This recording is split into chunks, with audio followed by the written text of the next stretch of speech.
नमस्कार दोस्तों, कैसे हैं आप लोग। उम्मीद करता हूँ कि अच्छे होंगे। और 2 दिन से आपसे मुलाकात नहीं हो पाई थी क्योंकि मैं बहुत बिजी था। और बिजी होने का कारण भी मैं आपको बता देता हूँ कि पहले व्यस्तता का कारण ये था कि हमारी ज्वाइनिंग की प्रक्रिया चल रही है, तो आना जाना पड़ता है, कभी सचिवालय जाना पड़ता है तो कभी कहीं जाना होता है, तो इस वजह से भी बिजी रहा हूँ। दूसरा ये कि आप लोगों की टेस्ट सीरीज चल रही है ना। अब टेस्ट सीरीज चलाना अपने आप में एक बहुत बड़ा टास्क है ना। ये बहुत बड़ी जिम्मेदारी है कि टाइम से हर चीज करना। सुबह 9:30 पे आपको सीरीज देना, इवनिंग में 5:30 पर आपको आंसर की देना है ना। एक दिन जीएस देना, फिर हिंदी देना। दूसरा करेक्शन भी कराना, मतलब कोई गलती भी ना रह जाए है ना।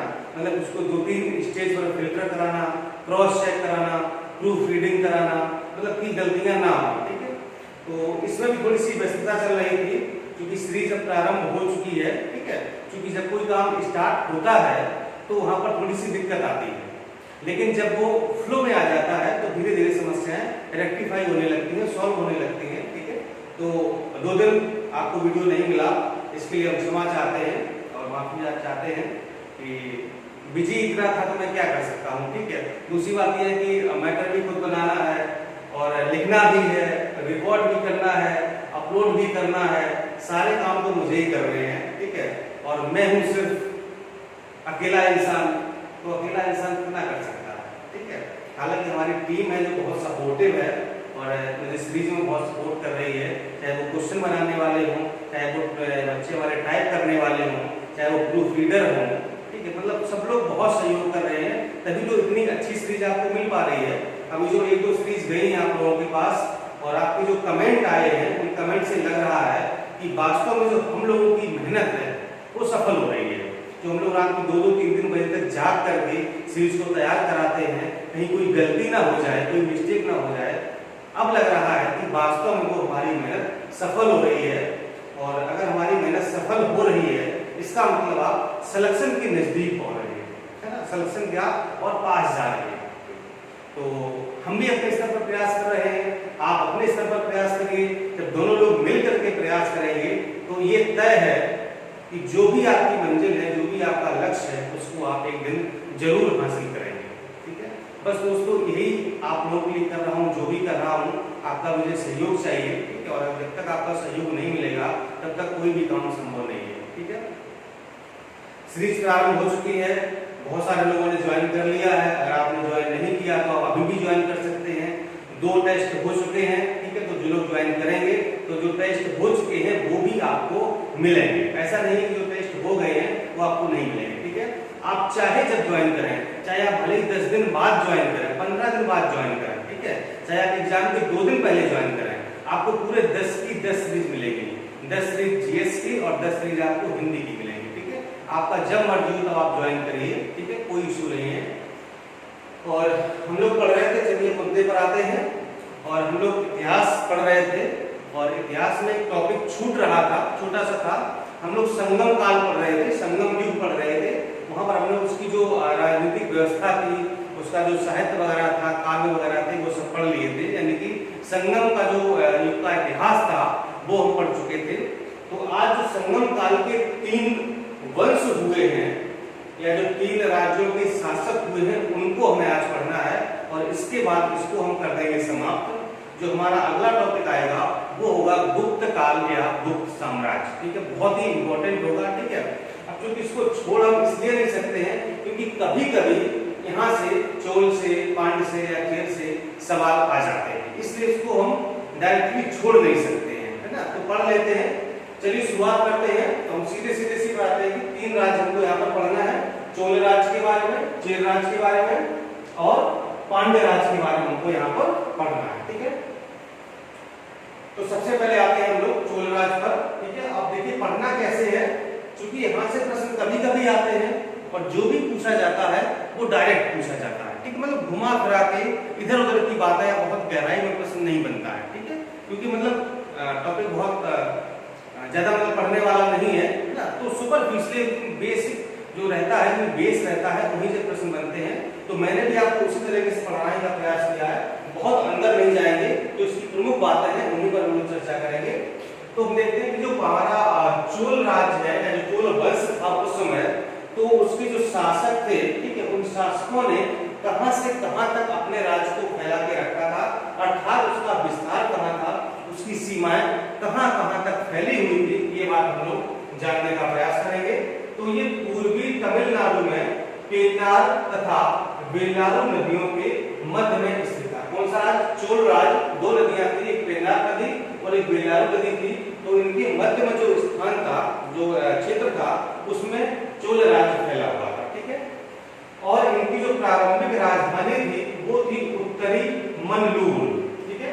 जो मैंने लिखा हुआ वही सही शब्द है, उसी को कॉपी कर लीजिएगा। उत्तरी मनलूर एवं ओरायूर, ठीक है, ये दो स्थान थे, तो यहाँ पर इनकी राजधानी थी। बाद में क्या हुआ, इन्होंने अपनी राजधानी को बदला और कर लिया पोहार, ठीक है, क्या लिखा? पोहार। पोहार का दूसरा नाम भी मिलता है कावेरी पत्तनम, ठीक है, कावेरी पत्तनम भी पोहार का नाम मिलता है। और ये जो राजधानी है बाद में जो पोहार बनाई गई थी, ये बनाई किसने थी? एक शासक था करिकाल। इस करिकाल के द्वारा इस पोहार राजधानी को स्थापित किया गया था, ठीक है। करिकाल के बारे में इसको पढ़ेंगे, ठीक है। और इसके बाद प्रतीक चिन्ह, जो चोल राज्य का प्रतीक चिन्ह था वो था चीता, ठीक है, क्या था? चीता था। और इसका जो सबसे महत्वपूर्ण शासक हुआ है चोल राज्य का, वो करिकाल ही था। कौन था? जो सबसे महत्वपूर्ण शासक है वो करिकाल ही हुआ है। और इसका जो शासन काल है वो 190 ईस्वी के आसपास इसका शासन काल मिलता है। और करिकाल का जो अर्थ होता है, ठीक है, तो इसके नाम का अर्थ है, इसका नाम था शासक का करिकाल, तो इसके नाम का जो अर्थ होता है उसका नाम है, उसका मतलब है पांव जला व्यक्ति, ठीक है। हालांकि इसका पांव जला हुआ नहीं था, ऐसा कुछ नहीं है, या सोचो उसका पांव जला हुआ था, ऐसा नहीं है। ये करिकाल जो शब्द है, इस शब्द का अर्थ है पांव जला व्यक्ति, ठीक है। तो ये करिकाल बहुत ही महत्वपूर्ण शासक हुआ है। अब देखिए करिकाल ने क्या किया है, करिकाल ने पोहार की स्थापना, यानी जो इसकी द्वितीय राजधानी या बाद में जो राजधानी बनी है, ये करिकाल ने इसकी स्थापना कराई थी और इसी ने इसको करिकाल को अपनी राजधानी बनाया था, ठीक है। और उसने क्या किया, इसने कावेरी नदी के किनारे एक बांध बनवाया था, ठीक है, जिसकी लंबाई थी लगभग 160 किलोमीटर, यानी कि कावेरी नदी के किनारे 160 किलोमीटर लंबा बांध बनवाया था, ठीक है। और इसने श्रीलंका पर विजय भी हासिल की थी। और इसने अपने राज्य में, यानी कि राज्य की आर्थिक उन्नति में विशेष रुचि दिखाई दी, ठीक है। कैसे दिखाई दी? जैसे कि उद्योग धंधों का विकास करवाया, कृषि पर ध्यान दिया। कृषि पर ध्यान कैसे दिया? तालाबों का निर्माण करवाया, जो जंगल भूमि थी उसमें जंगल कटवा करके कृषि की भूमि बनवाया, ठीक है। इस प्रकार से आर्थिक यानी कि उद्योग धंधों पर और कृषि पर विशेष ध्यान दिया, ठीक है। तो चोल राज्य के बारे में इतना ही है। इतने सवाल अगर आएगा तो आ जाएगा और अंदर हम लोग जाने का प्रयास नहीं करेंगे। आते हैं हम लोग चेर राज्य पर। इसका जो विस्तार आपको मिलेगा वो है आधुनिक केरल, जिसमें केरल है, आधुनिक केरल राज्य का तमिलनाडु का कुछ अंश शामिल था, ठीक है। कि बेसिकली केरल में फैला हुआ था और उसी के साथ कुछ जो केरल की सीमा से तमिलनाडु के अंश लगते हैं या जो हिस्से लगते हैं या जो क्षेत्र लगते हैं वो भी चेर राज्य में शामिल थे। इनकी जो प्रारंभिक राजधानी थी वो थी वांजी, ठीक है, क्या थी? वापस बिंदी है, ध्यान रखिएगा, वो थी वांजी। और जो द्वितीय की राजधानी थी वो थी तोंडी, ठीक है, तोंडी, ये आधा लगा है तोंडी। इनका जो राज्य था धनुष था, इनका क्या था? चीता था, इनका था धनुष, ठीक है। और इसका जो प्रथम चेर शासक था उसका नाम था उदयन जेरल। क्या नाम था? उदयन जेरल। एक शासक और हुआ जिसका नाम था सेनगुट्टवन। क्या नाम था? सेनगुट्टवन। इसका दूसरा नाम धर्मपरायण कुट्टुवन भी मिलता है। क्या मिलता है? धर्मपरायण कुट्टुवन भी इसका नाम मिलता है। इसके बारे में हम लोग कुछ बातें जानने का प्रयास करेंगे, ठीक है। तो ये जो सेनगुट्टवन है ये चेर वंश का सबसे प्रतापी शासक था, सबसे महान शासक हुआ है, सबसे दमदार, सबसे प्रतापी, सबसे प्रसिद्ध शासक हुआ है सेनगुट्टवन, ठीक है।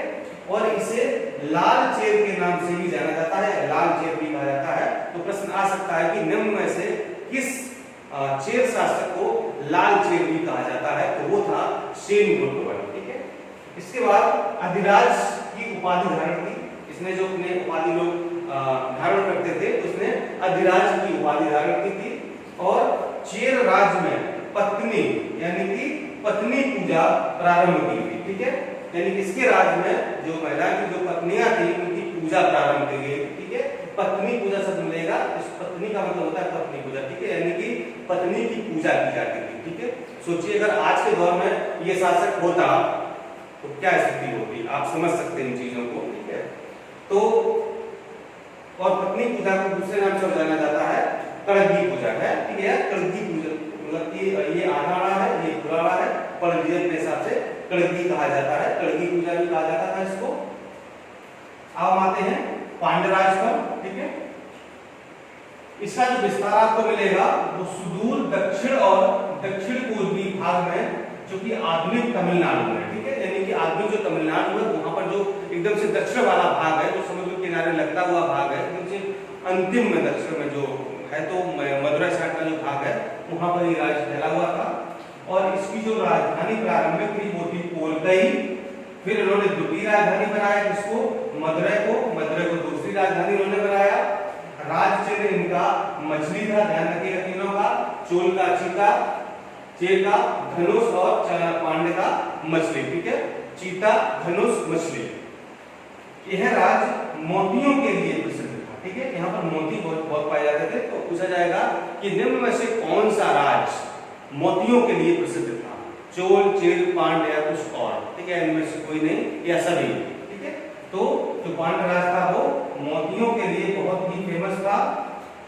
नेडियोन यहाँ का शासक था। ठीक है, नेडियोन जो था वो पांड्य राज का प्रथम शासक था। ठीक है, और इसने जो अपने शासनकाल में समुद्र की पूजा प्रारंभ करवाई थी। ठीक है, देखिए सेल्युको ने क्या करवाया, पत्नी पूजा प्रारंभ करवाई है, जबकि नेडियोन ने जो कि पांड्य शासक था इसने समुद्र की पूजा प्रारंभ करवाई थी। एक शासक और हुआ है नेडुजेलियन। ठीक है, नेडुजेलियन हुआ है, ये इस यानी पांड्य वंश का बहुत ही प्रसिद्ध शासक हुआ। ठीक है, जो नेडियोन था ये प्रथम शासक था। ठीक है, लेकिन अगर पूछा जाए कि पांड्य वंश का या पांड्य राज का सबसे प्रतापी शासक या सबसे महान शासक कौन हुआ है, तो आप बताएंगे नेडुजेलियन को। ठीक है, और जो तलैया लंगानम, काफी इंपॉर्टेंट शब्द याद रखिएगा, तलैया लंगानम का जो प्रसिद्ध युद्ध हुआ है वो इसी के शासनकाल में हुआ था। नेडुजेलियन के शासनकाल में तलैया लंगानम का प्रसिद्ध युद्ध हुआ था। ठीक है, इतिहास में काफी फेमस है ये, मतलब संगम युग में, तो इसके काल में ये हुआ था। ठीक है, तो इस तरह से हम लोगों ने संगम युग को समाप्त कर दिया है आज। ठीक है, ताकि ये ना लगे कि हमने कुछ इतिहास में छोड़ा है। अब गुप्त काल में हम लोग आ जाते हैं, गुप्त साम्राज्य पढ़ेंगे और गुप्तोत्तर काल पढ़ेंगे। ठीक है, और गुप्तोत्तर काल पढ़ करके हम लोग क्या करेंगे, प्राचीन इतिहास समाप्त कर लेंगे। ठीक है, फिर मध्य ना पढ़ करके सीधे सीधे हम लोग आधुनिक पर आ जाएंगे, क्योंकि आप लोगों की डिमांड भी हो रही है कि सर मॉडर्न हिस्ट्री को पहले पढ़ा दिया जाए, ताकि परीक्षा में जो प्रश्नों की संख्या वहां से ज्यादा आती है उनको सही किया जा सके। ठीक है, तो हम भी आपके अकॉर्डिंग ही चलेंगे। ठीक है, क्योंकि पढ़ाना मुझे है, पढ़ना आपको है। ठीक है, अगर आपको पढ़ने में मजा नहीं आएगा या आपके अकॉर्डिंग पढ़ाई नहीं होगी तो हमको फिर पढ़ाने में भी मजा नहीं आएगा। ठीक है, तो फिर हम लोग मॉडर्न हिस्ट्री पर आ जाएंगे, शुरुआत करेंगे। ठीक है, तो आज के लिए इतना ही, मिलता हूँ अगली वीडियो में। नमस्कार, जय हिंद।